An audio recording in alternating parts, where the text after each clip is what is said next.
गांव की वह छोटी सी झोपड़ी जहां चिड़ियों का चहकना और पेड़ों की सरसराहट ही समय का एहसास कराती थी, आज भी वैसी ही थी।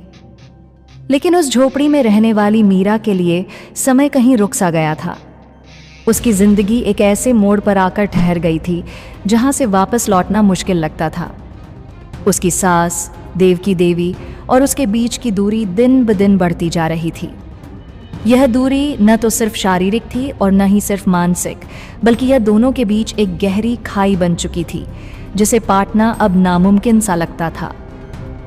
जब मीरा पहली बार इस घर में आई थी तो वह खुशी और उम्मीदों से भरी हुई थी। उसका विवाह अरुण से हुआ था, जो एक साधारण किसान था, लेकिन उसका दिल बहुत बड़ा था। मीरा ने सोचा था कि वह इस नए घर में अपने सपनों को सजाएगी और सबके साथ मिलकर रहेगी, लेकिन जल्द ही उसे एहसास हो गया कि उसकी सास देवकी देवी उसे अपने बेटे की जिंदगी में एक अजनबी की तरह देखती थीं। देवकी देवी को लगता था कि मीरा उनके बेटे को उनसे दूर कर रही है। वह हर छोटी बड़ी बात पर मीरा को टोकती और उसके हर काम में कमी निकालती।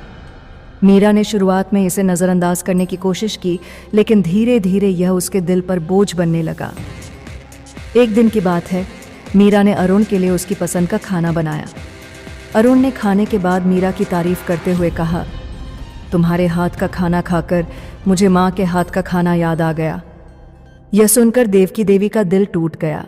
उसे लगा कि अरुण अब उसके खाने को भी भूल गया है। वह चुपचाप अपने कमरे में चली गई और रोने लगी। मीरा ने देखा कि देवकी देवी का कमरा खुला है और वह अकेले बैठी है। मीरा ने पूछा, माँ, क्या बात है? आप इतने उदास क्यों हैं? देवकी देवी ने आंसू पोंछते हुए कहा, बेटा, मुझे लगता है कि अरुण अब मुझे भूल गया है। वह सिर्फ तुम्हारी ही बात सुनता है। मीरा ने देवकी देवी के पास बैठकर उनका हाथ थामा और कहा, माँ, अरुण आपको बहुत प्यार करता है। वह हमेशा आपकी फिक्र करता है। आज उसने मुझसे कहा कि उसे आपके हाथ का खाना याद आ गया। वह आपके बिना अधूरा है। देवकी देवी ने मीरा की बात सुनी और उनके आंसू रुक गए। उन्हें एहसास हुआ कि मीरा ने कभी उनकी जगह लेने की कोशिश नहीं की। वह बस अरुण को खुश रखना चाहती थी। देवकी देवी ने मीरा को गले लगाया और कहा, माफ़ करना बेटा, मैं तुमसे जलती थी।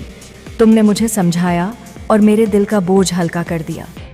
उस दिन के बाद से देवकी देवी और मीरा के बीच का रिश्ता और मजबूत हो गया। वे एक दूसरे को समझने लगे और घर में खुशियां लौट आईं। अरुण भी खुश था कि उसकी माँ और पत्नी अब एक दूसरे की दोस्त बन गई हैं। मीरा ने देवकी देवी को अपनी माँ की तरह मान लिया और देवकी देवी ने मीरा को अपनी बेटी की तरह। उनके बीच की दूरी अब खत्म हो चुकी थी और वे एक दूसरे के साथ खुशी खुशी रहने लगे। समय बीतता गया और मीरा और देवकी देवी के बीच का रिश्ता मजबूत होता गया, लेकिन जिंदगी हमेशा आसान नहीं होती। एक दिन गांव में एक बड़ा मेला लगा। अरुण ने सोचा कि वह मीरा और अपनी माँ को मेले में घुमाने ले जाएगा। मीरा ने खुशी खुशी तैयारी की, लेकिन देवकी देवी ने मना कर दिया। उन्होंने कहा, मैं बूढ़ी हो गई हूँ, मेले में जाने का मन नहीं करता, तुम लोग जाओ। मीरा ने समझाने की कोशिश की, माँ, आप भी चलिए, हम सब साथ में घूमेंगे। लेकिन देवकी देवी अड़ गईं। अरुण ने कहा, चलो, माँ नहीं जाना चाहती तो हम दोनों चलते हैं। यह सुनकर देवकी देवी का मन और भी उदास हो गया। उन्हें लगा कि अरुण अब उनकी परवाह नहीं करता। मेले में मीरा और अरुण ने खूब मस्ती की, लेकिन जब वे घर लौटे तो देवकी देवी ने उनसे बात करने से इनकार कर दिया। मीरा ने समझाने की कोशिश की, लेकिन देवकी देवी ने कहा, तुम लोगों को मेरी कोई परवाह नहीं है, तुम सिर्फ अपनी खुशी की सोचते हो। देवकी देवी का गुस्सा बढ़ता गया। वह छोटी छोटी बातों पर मीरा से झगड़ने लगीं। एक दिन मीरा ने देवकी देवी के लिए चाय बनाई, लेकिन देवकी देवी ने कहा, ये चाय बहुत मीठी है, तुम्हें कुछ भी बनाना नहीं आता। मीरा ने धैर्य से कहा, माँ, मैं अगली बार कम चीनी डालूंगी।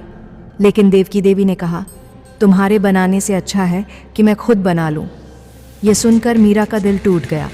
उसने अरुण से शिकायत की, लेकिन अरुण ने कहा, माँ बूढ़ी हो गई हैं, उन्हें समझो। मीरा ने सोचा कि वह सहन करेगी, लेकिन धीरे धीरे उसका धैर्य टूटने लगा। एक दिन देवकी देवी ने मीरा के कमरे में जाकर उसकी चीज़ों को छांटना शुरू कर दिया। मीरा ने पूछा, माँ, आप मेरे कमरे में क्यों छांट रही हैं? देवकी देवी ने कहा, यह घर मेरा है और मैं जहां चाहूं वहां जा सकती हूं। मीरा ने कहा, लेकिन ये मेरा कमरा है, आप मेरी निजी चीजों को छूने से पहले मुझसे पूछ सकती थीं। ये सुनकर देवकी देवी को गुस्सा आ गया। उन्होंने कहा, तुम्हें मेरे घर में रहने का कोई हक नहीं है, तुम सिर्फ मेरे बेटे को बहकाती हो। मीरा ने आंसू भरी आंखों से कहा, माँ, मैंने कभी ऐसा नहीं सोचा, मैं आपको अपनी माँ की तरह मानती हूँ। लेकिन देवकी देवी ने उसकी बात नहीं सुनी। उन्होंने अरुण से कहा, या तो तुम इस औरत को समझाओ या फिर मैं इस घर में नहीं रहूंगी। अरुण दुविधा में पड़ गया। उसने मीरा से कहा, तुम माँ से माफ़ी मांग लो। मीरा ने कहा, मैंने कुछ गलत नहीं किया, मैं माफ़ी क्यों मांगूं? अरुण ने महसूस किया कि वह दोनों के बीच फंस गया है। उसने सोचा कि कैसे इस समस्या का हल निकाला जाए। एक रात उसने देवकी देवी से बात की और कहा, माँ, मीरा हमारे परिवार का हिस्सा है, वह आपको बहुत प्यार करती है, कृपया उसे समझें। देवकी देवी ने कहा, मैं उसे समझना चाहती हूँ, लेकिन मुझे लगता है कि वह तुम्हें मुझसे दूर कर रही है।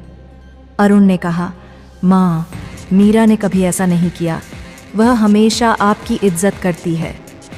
देवकी देवी ने अरुण की बात सुनी और उन्हें एहसास हुआ कि वह गलत थीं। उन्होंने मीरा से माफ़ी मांगी और कहा, बेटा, मैंने तुम्हें दुख दिया, माफ़ करना।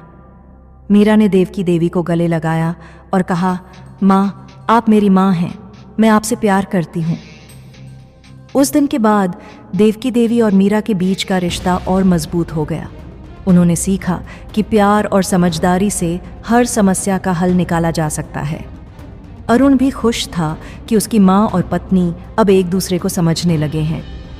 मीरा ने देवकी देवी को अपनी माँ की तरह मान लिया और देवकी देवी ने मीरा को अपनी बेटी की तरह। उनके बीच की दूरी अब खत्म हो चुकी थी और वे एक दूसरे के साथ खुशी खुशी रहने लगे।